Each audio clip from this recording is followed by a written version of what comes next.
Assalamualaikum warahmatullahi wabarakatuh. Nama saya Farhan. Selamat datang di video pembelajaran fisika saya. Di video kali ini saya akan menjelaskan tentang energi air. Ini nama lengkap saya, Farhan Aprisuma. Apa itu energi air? Apa itu air? Air merupakan sumber energi yang murah dan relatif mudah didapat. Karena pada air tersimpan energi potensial pada air yang jatuh dan energi kinetik pada air yang mengalir. Air bisa ditemukan dimanapun, bahkan 75% dari bumi ini adalah air. Pemanfaatan air pada PLTA. Air merupakan salah satu potensi terbesar yang dimiliki oleh Indonesia sebagai pembangkit listrik. Selain ramah lingkungan, PLTA juga memasok energi listrik yang cukup besar, yaitu 70.000 MW listrik yang ada di Indonesia. PLTA. Prinsip dasar pemanfaatan sumber energi, yaitu ada dua. Yang pertama mengandalkan jumlah debit air, yang kedua dengan memanfaatkan ketinggian jatuhnya air. Nah, di sini saya akan menjelaskan prinsip pemanfaatan energi air, yaitu ada dua juga. Yaitu yang pertama, memanfaatkan aliran air sungai tanpa membangun bendungan, atau dengan membangun bendungan atau reservoir, atau bahasa Inggrisnya dari waduk. Kalau tanpa memanfaatkan air sungai tanpa membangun bendungan, itu disebut run of river hydropower. Nah, yang A ini dengan menggunakan bendungan.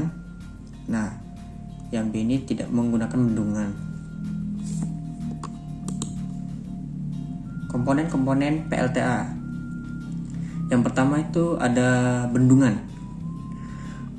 Berfungsi menaikkan permukaan air sungai untuk menciptakan tinggi jatuh air. Selain menyimpan air, bendungan juga dibangun dengan tujuan untuk menyimpan energi. Lalu yang kedua, turbin. Gaya jatuh air yang mendorong baling-baling menyebabkan turbin berputar. Turbin air kebanyakan seperti kincir angin dan menggantikan fungsi dorong angin untuk memutar baling-baling digantikan untuk memutar turbin. Selanjutnya, turbin merubah energi kinetik yang disebabkan gaya jatuh air menjadi energi mekanik. Lalu yang kedua ada generator. Generator dihubungkan dengan turbin melalui gigi-gigi putar. Sehingga ketika baling-baling turbin berputar, maka generator juga ikut berputar. Generator selanjutnya merubah energi mekanik dari turbin menjadi energi elektrik atau energi listrik. Generator di PLTA bekerja sebagai halnya generator pembangkit listrik lainnya. Lalu yang keempat ada jalur transmisi. Berfungsi menyalurkan energi listrik dari PLTA menuju rumah-rumah dan pusat industri. Nah, ini gambar komponen-komponen PLTA.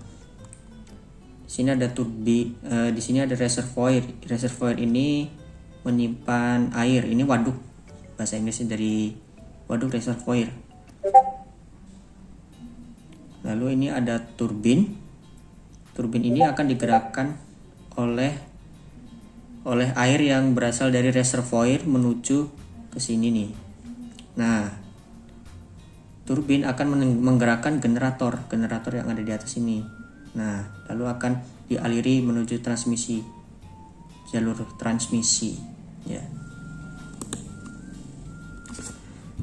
Lalu ini adalah 5 contoh PLTA yang ada di Indonesia. Yang pertama ada pembangkit listrik tenaga air PLTA Angkup terdapat di Provinsi Aceh, PLTA Cibadak di Provinsi Jawa Barat, PLTA Saguling di Provinsi Jawa Barat, PLTA Selorijo terdapat di Jawa Timur, dan PLTA Sempor di Jawa Tengah. Nah, ini adalah rumus debit air pada PLTA. Rumus ini didapat dari efisien energi potensial air sama dengan energi listrik. Energi potensial air dipecah menjadi rho, volume, gravitasi, dan ketinggian H. Energi listrik dipecah menjadi daya dikali waktu PT. Nah, lalu T dipindahin ke sini. Nah, siapa itu V per T? V per T itu adalah debit. Lalu kita bisa mendapatkan rumus debit air pada PLTA.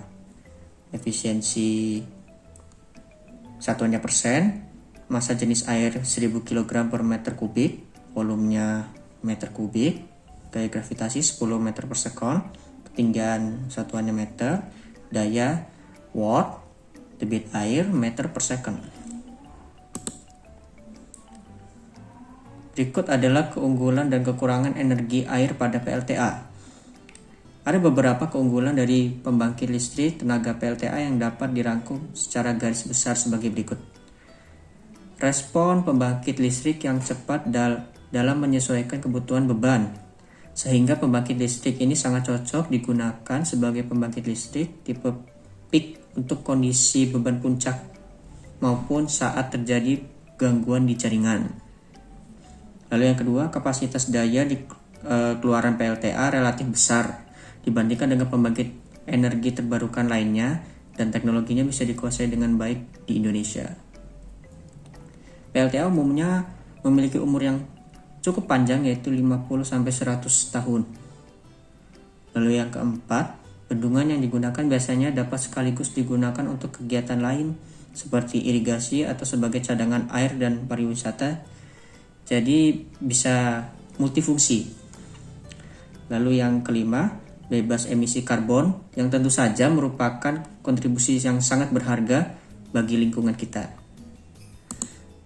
Tidak dapat dipungkiri, PLTA juga memiliki kekurangan. Yang pertama yaitu kekurangannya pada lingkungan, yaitu mengganggu keseimbangan ekosistem sungai atau danau akibat dibangunnya bendungan. Jadi ekosistem di sekitarnya bisa terganggu atau bahkan ekosistem tersebut bisa rusak dan hilang.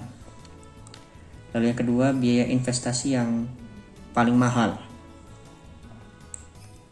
Lalu yang ketiga, pembangunan bendungan, membangun itu membutuhkan waktu yang lama. Lalu yang keempat, memerlukan lahan yang sangat luas. Karena untuk membangun bendungan membutuhkan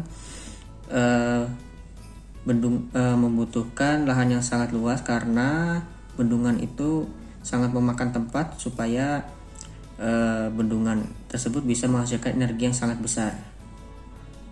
Lalu yang terakhir, di samping itu terkadang kerusakan pada bendungan dapat menyebabkan risiko kecelakaan dan kerugian yang sangat besar.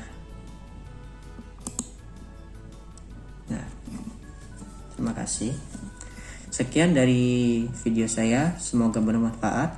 Bila ada salah-salah kata, saya mohon maaf. Saya akhiri, wabillahi taufiq wal hidayah. Assalamualaikum warahmatullahi wabarakatuh. Saya Farhan signing out. Goodbye.